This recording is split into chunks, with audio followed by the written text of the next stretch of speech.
Bonjour à toi, cher spectateur. Le Genou d'Aed de Nadav Lapid, dernier prix du jury du Festival de Cannes 2021.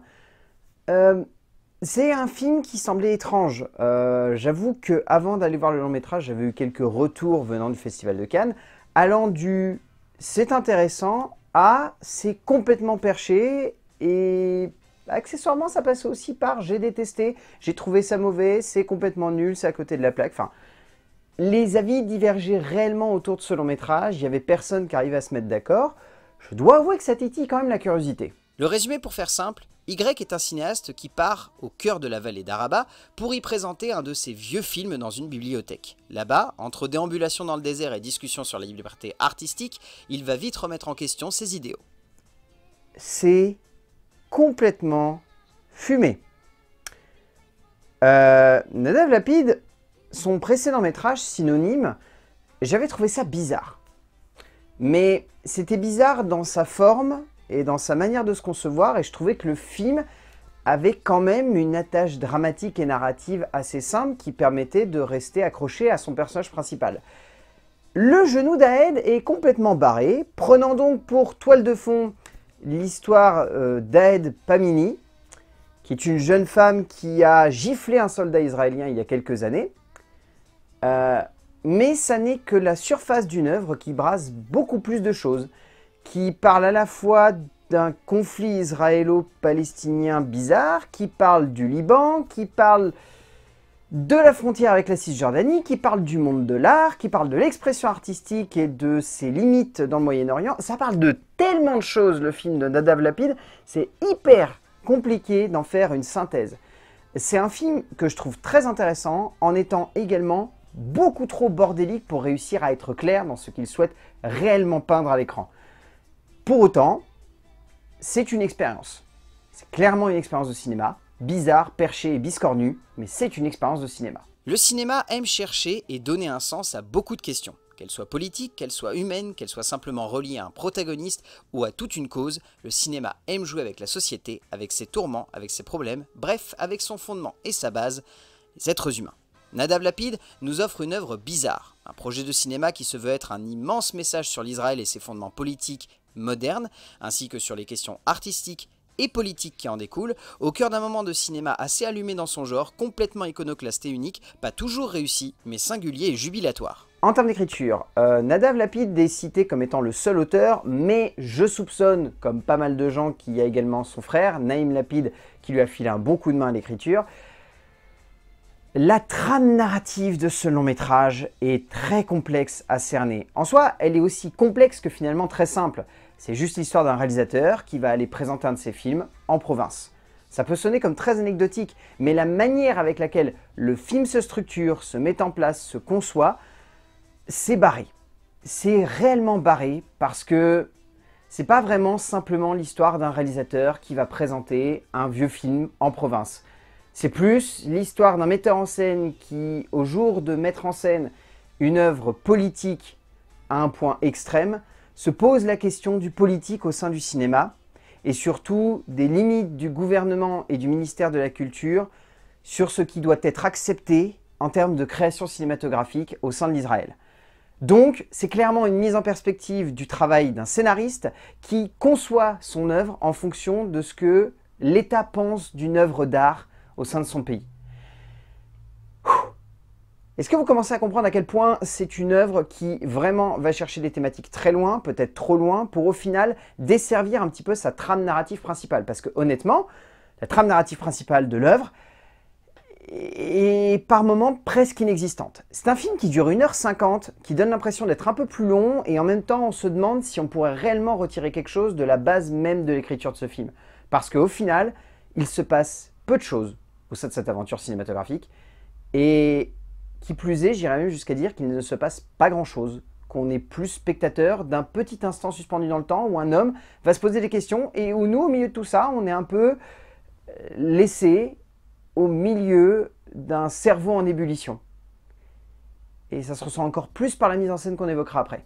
Les frères Lapid font de leur scénario un instant suspendu dans le temps, où un personnage se pose énormément de questions, ne trouve quasiment aucune réponse, et où du coup le spectateur se retrouve au cœur de tout cela avec une sensation d'inachevé qui peut sonner comme frustrante et déconcertante. J'ai un peu ressenti cela, Mais il faut bien avouer que le voyage a une résonance assez particulière, une résonance moderne, ancrée dans cette idée de questionner un personnage, mais également de questionner un idéal artistique, un idéal d'achèvement et de composition, et en un sens, le message du scénario est clair, mais jamais forcément justifié par sa forme. En termes de mise en scène, j'avais choisi à la fin de la partie écriture le terme de cerveau en ébullition, c'est pas anecdotique. Nadav Lapid est constamment en train de proposer des choses.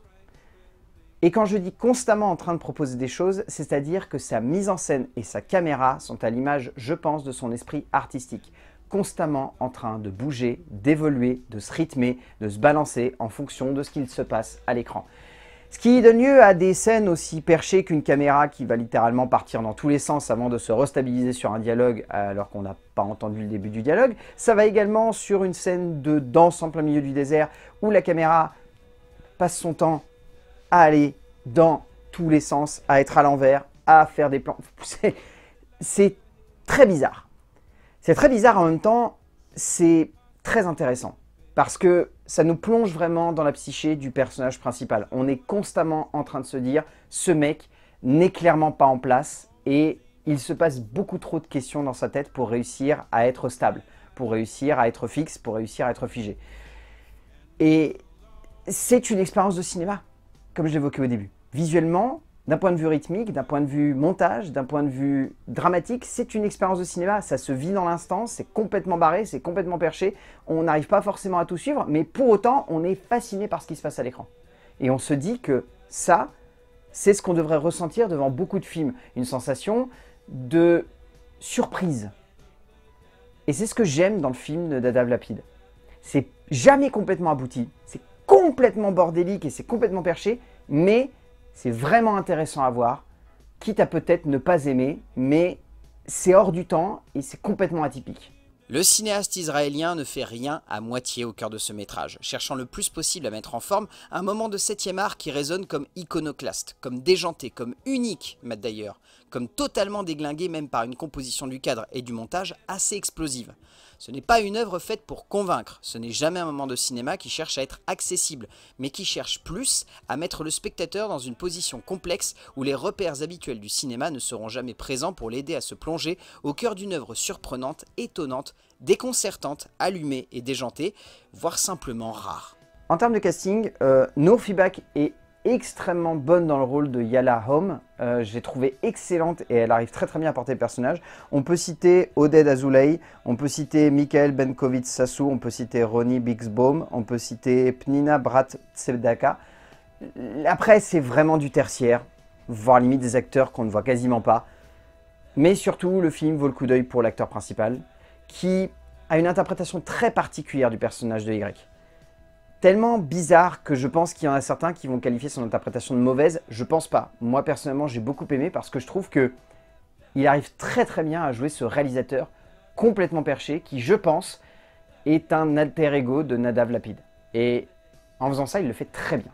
Avshalom Pollack est un acteur étonnant dans son genre, celui-ci livrant une prestation assez jubilatoire et déjantée, ne cherchant jamais à être simplement porté par le message du film, mais se comportant comme un électron libre, ce qui rend son interprétation encore plus folle. Au bout du compte, Le Genou d'Aed, c'est comme les 3/4 des prix du jury qui sont donnés au Festival de Cannes. C'est un film qui ne rentre pas dans une case.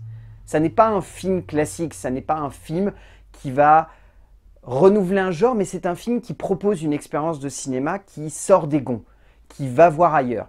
Ça n'arrivera certainement pas à vous convaincre peut-être, ou alors une certaine niche de spectateurs. C'est une expérience de cinéma qui est vraiment unique en son genre, très singulière, atypique, complètement fumée.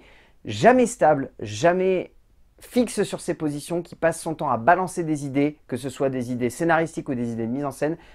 Le Genou d'Aed de Nadav Lapid est une expérience de cinéma à voir en salle pour au moins essayer d'apprécier le geste et de le comprendre, parce que je pense que si vous essayez chez vous, ça ne vaut pas le coup, vous allez complètement décrocher. Pas sûr que ça vous plaise, mais j'ai quand même envie de vous le conseiller parce que c'est clairement à part et c'est clairement atypique. A plus.